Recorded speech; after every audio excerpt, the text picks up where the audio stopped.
गुरवे सर्वलोकानां विषये भवरोगिणां निधये सर्वविद्यानां दक्षिणामूर्तये नमः। ओम श्री गुरुभ्यो नमः। Welcome to everyone to astrology classes.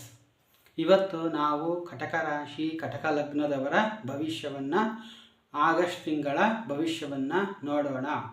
ಈ ಕಟಕ ಲಗ್ನ ಕಟಕ ರಾಶಿಯವರಿಗೆ, ಅದು ಪುಷ್ಯ ನಕ್ಷತ್ರದವರಿಗೆ ಶುಕ್ರನ ದೆಸೆ ನಡೆಯುತ್ತಾ ಇದೆ. ಅದು ಬಾಧಕಾಧಿಪತಿಯಾಗಿರುವುದರಿಂದ ಇನ್ನೂ 2 ವರ್ಷಗಳ ಕಾಲ ಅವರಿಗೆ ಬಾಧೆ ತಪ್ಪಿದ್ದಲ್ಲ. ಈಗ ಏನಾಗುತ್ತದೆ ಎಂದು ವಿಸ್ತಾರವಾಗಿ ನೋಡೋಣ. ಕಟಕ ಲಗ್ನ ಕಟಕ ರಾಶಿಯವರಿಗೆ ಲಗ್ನದಲ್ಲಿ ಬುಧ ಇದ್ದಾನೆ. ಲಗ್ನದಲ್ಲಿ ಬುಧ ಇದ್ದಾಗ ಕೆಟ್ಟ ಕೆಲಸಗಳನ್ನು ಮಾಡುವುದು, ಕೆಟ್ಟ ಮಾತನ್ನಾಡುವುದು, ಚಾಡಿ ಹೇಳುವುದು, ಈ ಥರ ಫಲಗಳನ್ನು ಬುಧ ಕೊಡುತ್ತಾನೆ. ಹಾಗೆ ಬಂಧನ, ದ್ರವ್ಯದಿಂದ ಹಾನಿಯಾಗುವುದು, ಕಾರ್ಯದಿಂದ ಹಾನಿಯಾಗುವುದು, ಈ ಫಲಗಳನ್ನು ಬುಧ ಕೊಡುತ್ತಾನೆ. ಇನ್ನು ಶುಕ್ರನು 21ನೇ ತಾರೀಕಿಂದ ಕಟಕ ರಾಶಿಯನ್ನು ಪ್ರವೇಶಿಸುತ್ತಾನೆ. ಅವನು ಮನೆಗೆ ಬೇಕಾದ ಸಾಮಾನುಗಳನ್ನು ಶುಕ್ರನು ಕೊಡುತ್ತಾನೆ. ಹಾಗೆಯೇ 2ನೇ ಮನೆಯಲ್ಲಿ ರವಿ ಇರುತ್ತಾನೆ. ರವಿಯು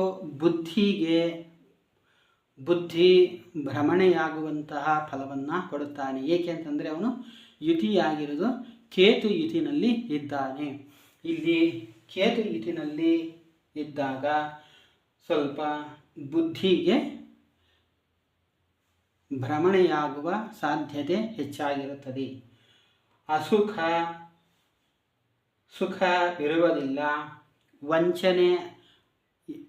ವಂಚನೆಗೊಳಗಾಗುವ ಸಂಭವ ಹೆಚ್ಚಾಗಿರುತ್ತದೆ. ಕಣ್ಣಿಗೆ ಸಂಬಂಧಪಟ್ಟ ರೋಗಗಳು ಬಾಧಿಸುತ್ತವೆ. 2ನೇ ಮನೆಯಲ್ಲಿ ಕೇತುವು ಧನನಾಶವನ್ನು ಕೊಡುತ್ತಾನೆ. ನಾವು ಖರ್ಚು ಮಾಡುವುದೇ ಇಲ್ಲ ಅಂದರೆ ಅದು ಖರ್ಚು ಆಗಲೇಬೇಕು ಎಂದು ನಾವು ಎಷ್ಟೇ ತಡೆ ಹಿಡಿದರೂ ಖರ್ಚುಗಳು ಅನಾವಶ್ಯಕ ಆಗುತ್ತಿರುತ್ತವೆ. 3ನೇ ಮನೆಯಲ್ಲಿ ಕುಜ ಇದ್ದಾನೆ. ಕುಜನು ಧಾತು ದ್ರವ್ಯಗಳಿಂದ ಲಾಭ